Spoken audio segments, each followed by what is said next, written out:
मैंने HP Victus 16 का पहले भी रिव्यू कर रखा है हमारे चैनल में। 1650 वाला मॉडल था वो, और तब HP Victus जो है ना 60 हर्ट्ज डिस्प्ले के साथ आता था। और आज मेरे पास Victus 16 का ही एक अपग्रेड मॉडल है। इसमें आपको मिलता है एक 144 हर्ट्ज का 100% SRG वाला screen with Ryzen 7 5800H and RTX 3050 Ti। और इसका प्राइस कितना है पता है? ओनली 80,000 रुपए। वाओ! तो चाहे आप वीडियो एडिटिंग या फिर कंटेंट क्रिएशन के लिए कोई लैपटॉप ढूंढ रहे हो, या फिर आप हार्डकोर गेमिंग के लिए कोई गेमिंग लैपटॉप ढूंढ रहे हो, तो आप बिल्कुल सही वीडियो पे आए हो। क्योंकि सिर्फ 80,000 रुपए में इतना अच्छा स्पेसिफिकेशन के साथ एक 100% SRGB screen is just impossible.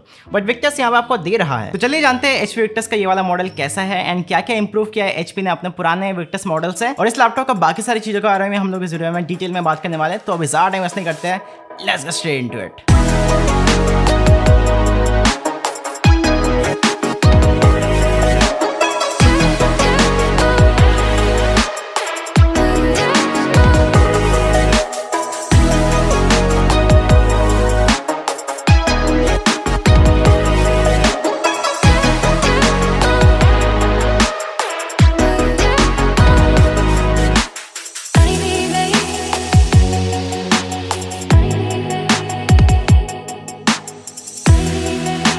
तो सबसे पहले मैं आप लोगों को इस लैपटॉप का स्पेक्स बता देता हूँ कि इस लैपटॉप में आपको क्या क्या मिलता है, ताकि आप लोगों के दिमाग में कोई कंफ्यूजन ना रहे। इस लैपटॉप में आपको मिलता है Ryzen 7 5800H 45 वॉट TDP के साथ एक RTX 3050 Ti with 75 what TDP। और RTX 3050 वाला मॉडल का यहाँ पर अलग से वीडियो बनाने का कोई सेंस नहीं बनता है, बिकॉज उसमें भी आपको सारी की सारी चीज सेम देखने को मिल जाएगा। सिर्फ वहाँ पे आपको एक RTX 3050 देखने को मिल जाता है इंस्टेड ऑफ RTX 3050 Ti। तो अगर आपका बजट थोड़ा बहुत कम है तो यहाँ पे आप जो है RTX 3050 वाला वेरिएंट को भी यहाँ पे कंसिडर कर सकते हो। 16GB डुअल चैनल देखने को मिल जाता है, यानी कि इसके अंदर 8GB के 2 स्टिक लगा हुआ है हाइनेक्स की तरफ से, रनिंग एट 3200 MHz। 512GB का यहाँ पे आपको NVMe SSD देखने को मिल जाता है सैमसंग की तरफ से, एंड इसका जो स्पीड है वो काफी ज्यादा फास्ट है। आपको यहाँ पे रीड स्पीड देखने को मिल जाता है 3.5 Gbps का, एंड राइट स्पीड देखने को मिल जाता है ऑलमोस्ट 3 Gbps का। तो यहाँ पे जो एप्स लोडिंग टाइम है एंड जो इसका जो बूटिंग टाइम है वो यहाँ पे काफी फास्ट होता है। यहाँ पे आपको ये लैपटॉप कभी भी यहाँ पे स्लो फील नहीं होगा। कनेक्टिविटी में इसमें आपको Wi-Fi 6 एंड Bluetooth 5.2 देखने को मिल जाता है, so all latest tech here. इसके बाद आपको Windows 11 होम एडिशन तो फ्री में मिलता ही है, साथ ही साथ इसमें आपको Microsoft Office का 2021 वाला वेरिएंट लाइफ टाइम के लिए फ्री देखने को मिल जाता है, जो कि इस लैपटॉप को और भी वैल्यू फॉर मनी बनाता है। साथ में आपको 1 मंथ का Xbox game pass and 1 month का एक्स्ट्रा VPN का यहाँ पे सब्सक्रिप्शन फ्री में मिल जाता है। तो यहाँ पे आपको किसी भी तरीके का जो एसेंशियल सॉफ्टवेयर है वो आपको अलग से खरीदना नहीं पड़ता है, वो इस लैपटॉप के साथ यहाँ पे बंडल जाता है। ये लैपटॉप मुझे पड़ा है अराउंड 78,000 रुपीज का लाइटनिंग डील में, बट नॉर्मली इस लैपटॉप का प्राइस रहता है अराउंड 8,000 रुपीज का।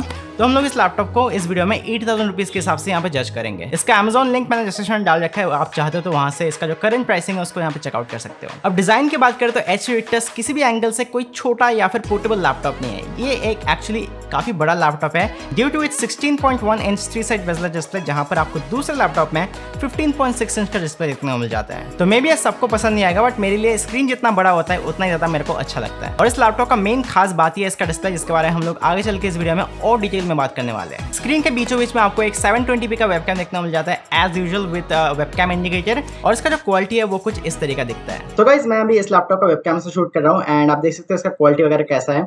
नॉर्मल रूम लाइट जला हुआ है, बाकी आप इसका बैकग्राउंड एंड मेरा फेस वगैरह देख सकते हो, डिटेलिंग वगैरह कैसा है, नॉइज वगैरह कैसा है। एंड 720p का वेबकैम है, बेसिक वेबकैम है, बट इसका जो क्वालिटी है मेरे हिसाब से ठीक है, ऐसा कोई बुरी क्वालिटी नहीं। आप इससे कॉल्स वगैरह बहुत आराम से अटेंड कर सकते हो। सो ये था एक छोटा सा webcam test of this laptop. I hope आपको पसंद आया होगा। पीछे के साइड आपको टोटली एक मैट फिनिश टॉप लिट देखने को मिल जाता है with shiny V logo in the middle, जो ऑनेस्टली इस लैपटॉप को एक काफी क्लीन एंड प्रोफेशनल लुक देता है। यहाँ पर विक्टस का ब्रांडिंग है एंड इसका जो हिंज है वहां पर आपको design and manufacture by HP का बैनर दिया हुआ है। ओवरऑल लैपटॉप डिजाइन की बात करते हैं, गेमिंग लैपटॉप की दुनिया में सबसे क्लीन एंड सबसे प्रोफेशनल डिजाइन के साथ आता है, जो कि both gaming and professional situations के लिए एक आइडियल चॉइस हो सकता है। और वैसे ही मुझे HP विक्टस का डिजाइन हमेशा से पसंद था और रहेगा। बिल्ड क्वालिटी की बात करें तो पूरा ही लैपटॉप प्लास्टिक बिल्ड के साथ आता है, but the build quality is decent, not as bad as the Acer Nitro series laptops. Top lid में थोड़ा बहुत फ्लेक्स है एज यूजुअल, कीबोर्ड फ्लेक्स बिल्कुल भी नहीं है, एकदम सॉलिड है। बट विक्टस सीरीज का स्क्रीन वॉबल को लेकर काफी लोग इस लैपटॉप पे यहाँ पे क्रिटिसाइज करते हैं and it is true, HP यहाँ पे सेम हिंज यूज कर रहा है, तो स्क्रीन थोड़ा सा ज्यादा वॉबली है as compare to other laptops due to its hinge design. But honestly जब आप इस लैपटॉप को रियल लाइफ में यूज करोगे ना, तो यहाँ पे स्क्रीन वॉबल को लेकर ज्यादा कुछ हमें फर्क नहीं पड़ता है, अनलेस आप इसका जो स्क्रीन है उसको यहाँ पे खुद से पुश करते हो। एक पर्टिकुलर जगह पे रख के यूज करने पे इसका जो स्क्रीन है वो यहाँ पे बिल्कुल भी वॉबल नहीं करता है, और ना ही इसका जो स्क्रीन है वो यहाँ पे सीलिंग फैन या फिर नॉर्मल फैन का हवा से यहाँ पे हिलता है। मेरा रूम फैन अभी यहाँ पे मैक्स स्पीड पे चल रहा है, फिर भी आप देख सकते हो इसका स्क्रीन जो है कितना स्टर्डी है। इस लैपटॉप को एक हाथ से ओपन करने में किसी भी तरीके का दिक्कत नहीं होता है, बहुत ही आराम से इसका जो लिड है वो यहाँ पे ओपन हो जाता है। इसका ज्यादातर पोर्ट्स आपको लेफ्ट साइड में देखने को मिल जाता है, जहाँ पर ज्यादा इंटरफेयर नहीं होता है। यहाँ पर आपको मिलता है एक चार्जिंग पोर्ट, एक RJ45 LAN पोर्ट, एक HDMI पोर्ट और एक USB 3.2 Gen 1 पोर्ट और एक USB Type-C 3.2 Gen 2 पोर्ट जो कि डिस्प्ले आउटपुट को भी सपोर्ट करता है। और हाँ, इसका जो HDMI पोर्ट है वो डायरेक्टली RTX 3080 Ti से कनेक्टेड है। बाकी इसका जो इंटरनल डिस्प्ले है एंड Type-C से यहाँ पर जब आप आउटपुट लोगे तो वो दोनों ही डिस्प्ले जो है यहाँ पे इंटीग्रेटेड GPU यानी कि IGPU से कनेक्टेड है। तो अगर आपको गेम्स में थोड़ा बहुत ज्यादा FPS चाहिए तो यहाँ पे आप जो है इसका HDMI पोर्ट से आउटपुट ले सकते हो। साथ में आपको मिलता है एक 3.5mm कॉम्बो हेडफोन जैक और एक SD कार्ड स्लॉट जो कि क्रिएटर्स के लिए एक बहुत ही बढ़िया फीचर है। एंड HP विक्टर्स का सारे के सारे लैपटॉप्स में एक आपको full size SD card slot देखने को मिल जाता है। बात करें राइट साइड के तो यहाँ पे राइट साइड टोटली क्लीन है। यहाँ पे आपको सिर्फ 2 USB 3.2 Gen 1 का पोर्ट देखने को मिल जाता है एंड इसका जो पोजीशन है वो एकदम परफेक्ट पोजीशन में है ताकि आप जो है यहाँ पे अगर हार्ड ड्राइव वगैरह या फिर कुछ और चीज लगाते हो तो आप डायरेक्टली उसको लैपटॉप का पीछे से राउट कर सकते हो। अब आ जाते हैं हम लोग इस लैपटॉप का मेन चीज पे जो कि है इसका डिस्प्ले। और भाई इस लैपटॉप में आपको one of the best display देखने को मिल जाता है अंडर 8000 रुपीज जो कि वीडियो एडिटिंग गेमिंग दोनों ही काम के लिए बना हुआ है। इस लैपटॉप में आपको 16.1 इंच का फुल HD IPS पैनल देखने को मिल जाता है। मैक्सिमम ब्राइटनेस है इसका 300 nits with 144 hertz refresh rate. Finally HP Victus में आपको 144 हर्ट्ज का यहाँ पे रिफ्रेश देखने को मिल जाता है विद 100% sRGB कलर कवरेज। तो अब आप अपने e-sports गेम्स को HP विक्टर्स में बहुत ही स्मूथ और फ्रेमनेस में एंजॉय कर सकते हो। इतना ही नहीं, इस डिस्प्ले में आपको 100% sRGB कलर कवरेज देखने को मिल जाता है जिसकी वजह से इस लैपटॉप का जो डिस्प्ले है वो बाकी 62% sRGB कलर कवरेज वाला लैपटॉप से फार बेटर यहाँ पे कलर्स के हमें प्रोड्यूस कर पाते हैं। और इस लैपटॉप के साथ आप कलर ग्रेडिंग एडिटिंग वाले काम बहुत ही आराम से कर सकते हो विदाउट वरिंग। और 300 निट्स ब्राइटनेस के साथ ये जो डिस्प्ले है वो और भी ज्यादा क्रिस्प एंड और भी ज्यादा क्लियर दिखता है as compare to other laptops. तो आप इस लैपटॉप में अपने गेम्स को बहुत ही अच्छे विजुअल्स के साथ यहाँ पे एंजॉय कर सकते हो। मैंने इस लैपटॉप में 2-4 गेम खेला था। फार क्राई 6 खेला था, उसमें जो है कलर्स बहुत ही बढ़िया दिख रहा था बिकॉज फार क्राई 6 में बहुत बढ़िया कलर्स हैं और वो जो गेम है वो काफी सैचुरेटेड गेम है। तो यहाँ पे जो कलर्स है वो यार बहुत ही बढ़िया दिख रहा था। एपेक्स लेजेंड्स का कलर भी यहाँ पे काफी बढ़िया दिख रहा था इस लैपटॉप का स्क्रीन में because of 100% sRGB colour coverage. And to be honest under 8000 rupees में HP विक्टर्स में आपको one of the best display मिलता है without compromising on the performance. हाँ, थोड़ा बहुत IPS ग्लो है इस लैपटॉप का स्क्रीन में जिसका बिल्कुल भी नोटिस नहीं करोगे इस पे गेमिंग या फिर एडिटिंग करते टाइम। तो एडिटिंग एंड गेमिंग दोनों ही काम के लिए ये जो डिस्प्ले है ये टोटली एनफ है। आपको अलग से किसी भी तरीके का डिस्प्ले खरीदने का जरूरत नहीं है। अब बात करते हैं इस लैपटॉप का कीबोर्ड एंड ट्रैक पैड के बारे में। देखो HP विक्टर्स का जो कीबोर्ड है ना वो सेम रेंज का बाकी लैपटॉप से थोड़ा सा बेटर है। इसमें जिस तरीके का फॉन्ट यूज करा गया है वो काफी मॉडर्न है बट ओवर एग्रेसिव भी नहीं है। मुझे इसका फॉन्ट काफी ज्यादा अच्छा लगता है, specially caps lock, shift key etcetera etcetera. Full size keyboard है ये विद नंबर पैड। आपको यहाँ पे calculator and HP Omen software को ओपन करने के लिए 2 बटन्स दिया गया है which is really helpful. Caps lock indicator भी आपको इसमें मिल जाता है एंड FN रो में आपको बहुत सारे शॉर्टकट्स देखने को मिल जाता है जिसको आप एक्सेस कर सकते हो FN की को प्रेस करके। ऑल्दो इसका पावर बटन टोटली कैमोफ्लेज्ड है, थोड़ा बहुत यहाँ पे सेपरेटेड नहीं है तो कई बार इसको ऑन करने में या फिर प्रेस करने में थोड़ा बहुत यहाँ पे प्रॉब्लम होता है। इस कीबोर्ड में आपको फैंसी RGB नहीं मिलता है, सिर्फ व्हाइट बैकलाइट देखने को मिल जाता है जिसको आप ऑन या फिर ऑफ कर सकते हो। And I would pick this keyboard over any RGB keyboard any day. It's classy and professional. और ट्रैक पैड इसका लिटरली बहुत ज्यादा बड़ा है तो यहाँ आपको ज्यादा सरफेस एरिया देखने को मिल जाता है आपके जेस्चर्स या फिर माउस को कंट्रोल करने के लिए। और ये ट्रैक पैड काफी स्मूथ है, किसी भी तरीके का दिक्कत नहीं है, आप इसका बहुत आराम से यूज कर सकते हो। बट कुछ गेम्स में ये जो ट्रैक पैड है वो यहाँ पे काम नहीं करता है तो मेक श्योर अगर आप यहाँ पे फुल स्क्रीन वाले गेम्स खेल रहे हो तो मेक श्योर कि आप जो है एक एक्सटर्नल माउस यूज करना। स्पीकर्स की बात करें तो HP विक्टर्स का जो स्पीकर्स है वो Asus या फिर किसी भी तरीके का दूसरा मिड रेंज जो लैपटॉप आता है उनसे फार बेटर है and comes with BNO audio engine. ये बॉटम 5 स्टीरियो स्पीकर्स है जो काफी क्रिस्प एंड काफी लाउड है तो आप आराम से बिना हेडफोन के भी अपने म्यूजिक या फिर जो गेम्स है या फिर मूवीज है उसको यहाँ पे एंजॉय कर सकते हो।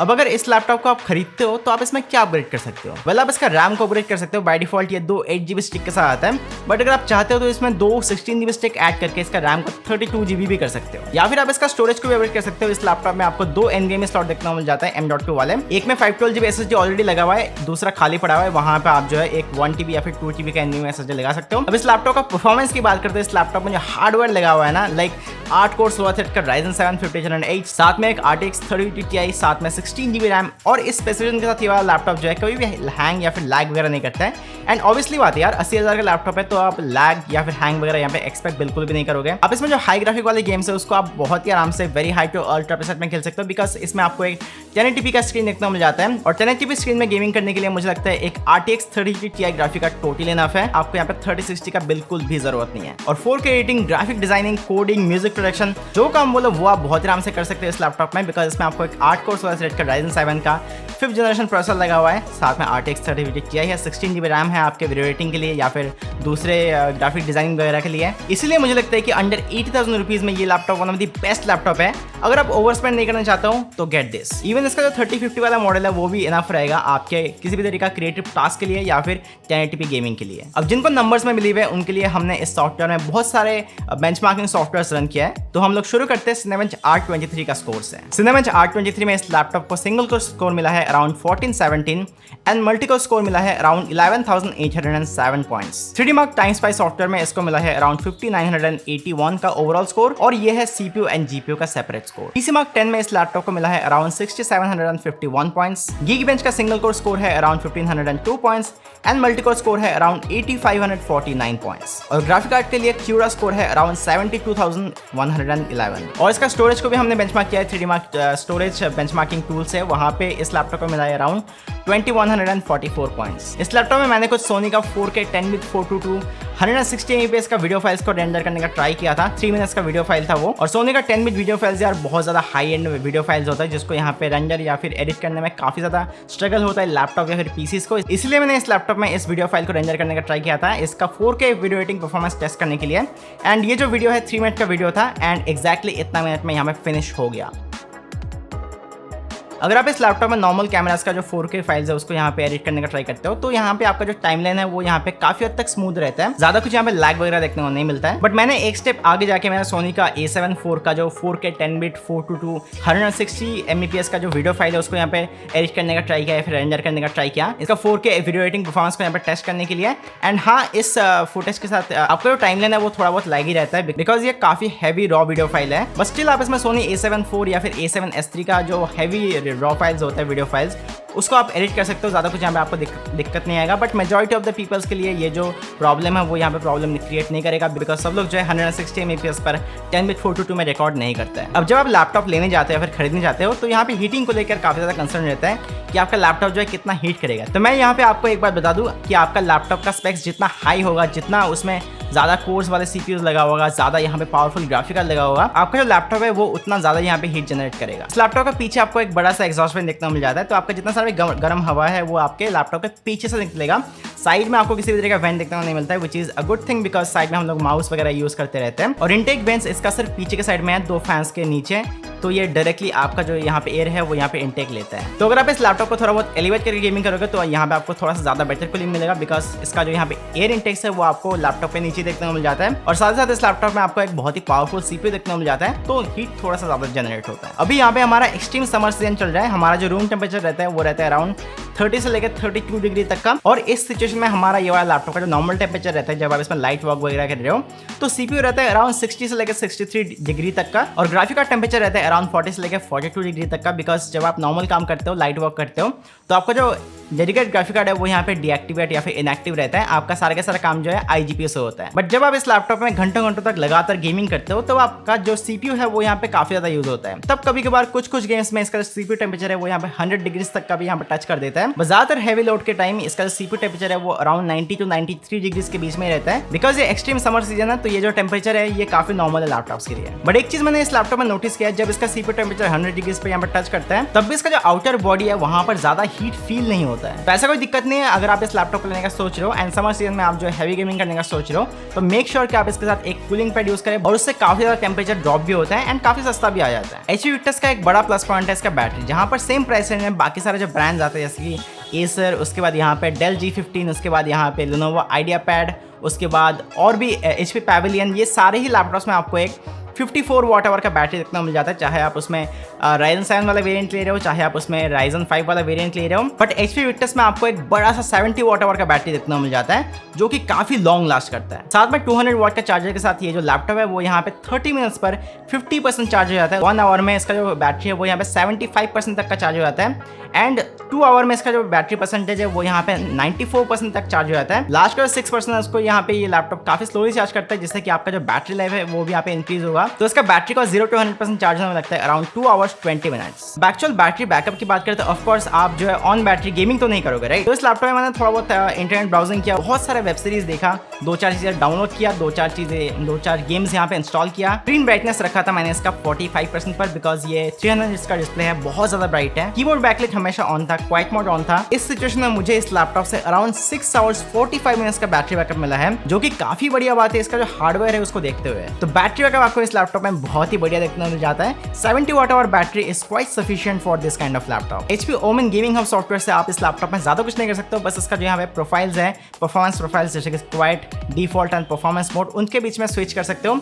और अगर आपको थोड़ा बहुत एक्स्ट्रा कूलिंग चाहिए तो आप इसका जो CPU फैन है उसको यहाँ पे मैक्सिमम स्पीड पे भी यहाँ पे मैनुअली कर सकते हो, जो कि काफी अच्छी बात है HP विक्टस सीरीज के लैपटॉप्स के लिए। इसमें आपको मक स्विच नहीं मिलता है, जिससे ऑनेस्टली बहुत ज्यादा फर्क नहीं पड़ता है, बिकॉज जब आप नॉर्मल काम करते हो तो उसका जो GPU है वो यहाँ पे इनएक्टिव रहता है, और जब भी गेम्स वगैरह रन करते हो तो उसका जो GPU है वो यहाँ पे एक्टिव हो जाता है। तो इट्स टोटली ऑटोमेटिक। अब चलते हैं वो फाइनल मूवमेंट की तरफ, गेमिंग बेंचमार्क। इस लैपटॉप में हमने बहुत सारे गेम्स को रन किया है high to very high settings पर, एंड ऑनेस्टली ये वाला जो लैपटॉप है ये आपके सारे ही गेम्स को high to very high settings पर बहुत ही आराम से चलवा देता है, like over 60 FPS, over 70-80 FPS। और जैसे कि मैंने कहा था कि 1080p डिस्प्ले है, तो इसलिए यहाँ पे 3080 Ti is totally enough for 1080p level gaming. तो शुरू करते हैं हम लोग कुछ ई स्पोर्ट्स गेमिंग से। एंड आपको एक चीज पता ही होगा कि ई स्पोर्ट्स गेमिंग सब लोग यहाँ पे लो सेटिंग्स पर करते हैं ताकि उनको जो है मैक्स टू मैक्स FPS मिले। तो हमने इस लैपटॉप में एपेक्स लेजेंड चलाया है ऑल लो सेटिंग्स पर। सिर्फ इसका VRAM 3GB पर था, एंड जो टेक्सचर फिल्टरिंग वाला प्रीसेट है वो यहाँ पे 16x पर था।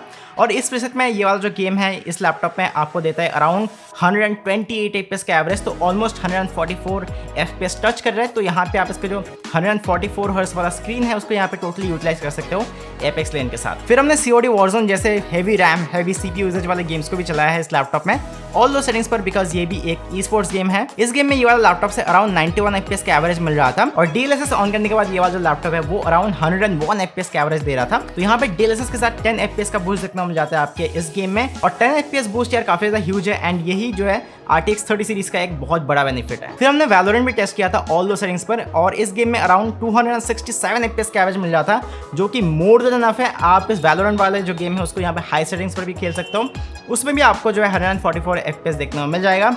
बट ऑल लो सेटिंग्स पर खेलने पर आपको 267 FPS का एवरेज मिलता है ये वाला लैपटॉप से। CS को भी हमने इस लैपटॉप में ऑल लो सेटिंग्स पर चलाया है, इसमें अराउंड 271 FPS का एवरेज देखने को मिल रहा था। अगेन ये जो FPS है CSGO में ये भी मोर देन इनफ है। आप CSGO को भी मीडियम टू हाई सेटिंग्स में खेल सकते हो, जिसमें आपको 144 FPS बहुत आराम से देखने को मिल जाएगा। अब बात है ग्राफिक डिमांडिंग गेम्स की तरफ, यानी कि single player story based games की तरफ, जो कि नॉर्मली 60 FPS पर खेला जाता है। उसका जो विजुअल्स है उसको यहाँ पे बहुत ही अच्छे तरीके से एंजॉय करने के लिए Marvel guardian of the Galaxy high preset पर हमने इस लैपटॉप में चलाया है, और इस गेम में हमें अराउंड 98 FPS का एवरेज दे रहा था। तो हम श्योर कि आप इस गेम को जो है अल्ट्रा प्रीसेट में भी बहुत आराम से खेल सकते हो, उसमें आपको अराउंड 65 to 70 FPS बहुत आराम से दे देगा। GTA 5 भी हमने ऑल मैक्सिमम सेटिंग्स पर इस लैपटॉप में रन किया है। इस लैपटॉप में अराउंड GTA 5 में दे रहा था 63 FPS का एवरेज, और स्टोरी बेस्ड गेम्स के लिए 60 FPS is totally butter smooth. आप जो है बहुत ही आराम से GTA 5 को भी ऑल मैक्सिमम सेटिंग्स पर इस लैपटॉप में एंजॉय कर सकते हो। Far Cry 6 भी हमने इस लैपटॉप में चलाया है हाई सेटिंग्स पर विद HD टेक्सचर ऑन, और इस गेम में हमें मिल रहा था अराउंड 66 FPS का एवरेज। तो अगर आप Far Cry 6 जैसे लेटेस्ट गेम्स को भी इस लैपटॉप में हाई सेटिंग्स पर ओवर 60 FPS में खेल सकते हो, तो यहाँ पे आप जो है सारे के सारे मॉडर्न गेम्स को बहुत ही आराम से high to very high settings में इस लैपटॉप में ओवर 60 to 80 FPS में बहुत आराम से एंजॉय कर सकते हो। कोई भी दिक्कत वाली बात नहीं होगा।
अगर आपको इस लैपटॉप के ऊपर कोई डिटेल गेमिंग रिव्यू चाहिए तो आप मेरे को डेफिनेटली कमेंट सेक्शन में बताना। ऑल्सो इस वीडियो को लाइक करना। अगर 2000 लाइक कंप्लीट हो जाता है इस वीडियो में तो मैं इस लैपटॉप में एक डेडिकेटेड गेमिंग वीडियो लेके आऊंगा जहां पे हम लोग 30 to 35 games as always test करने वाले हैं इस लैपटॉप में, सारे के सारे हाई एंड गेम। तो फाइनली अब बात आता है एचपी विक्टस का ये जो लैपटॉप है ये किसके लिए है। वेल ये लैपटॉप आप लोगों के लिए जिनको 80,000 रुपए में एक ऑलराउंडर लैपटॉप चाहिए आपके किसी भी तरीके का काम के लिए, बट आप ओवर स्पेंड भी नहीं करना चाहते हो, आपके मनी का 100% वैल्यू चाहिए आपको, तो आप इस लैपटॉप को डेफिनेटली कंसिडर कर सकते हो। क्रिएटर्स के लिए इसमें आपको एक 300 निट्स का sRGB 100% डिस्प्ले देखने को मिल जाता है, वो भी 144 हर्ट्ज में with great specs, great battery life, no useless RGB। तो ये एक ऑलमोस्ट परफेक्ट लैपटॉप है अंडर 80,000 रुपीज। एज ऑलवेज इस लैपटॉप का RTX 3050 Ti एंड RTX 3050 दोनों ही वेरिएंट्स का लिंक आपको डिस्क्रिप्शन में देखने को मिल जाएगा, तो आप अपने बजट के हिसाब से जा सकते हो। दोनों ही अच्छे लैपटॉप्स है, बट अगर आपके पास बजट का कोई कमी नहीं है तो डेफिनेटली RTX 3050 Ti वाला जो वेरिएंट है उसी को पिक करना। ऑल्सो वीडियो पसंद है तो इस वीडियो को लाइक जरूर करना, साथ में चैनल को भी जरूर सब्सक्राइब कर लेना अगर आपको आगे भी इस चैनल में इस तरह के कुछ awesome laptop reviews and detail reviews देखना है तो। और मैं मिलता हूं आप लोगों से ऐसी एक वैल्यू फॉर मनी नया लैपटॉप के साथ, तब तक के लिए बाय।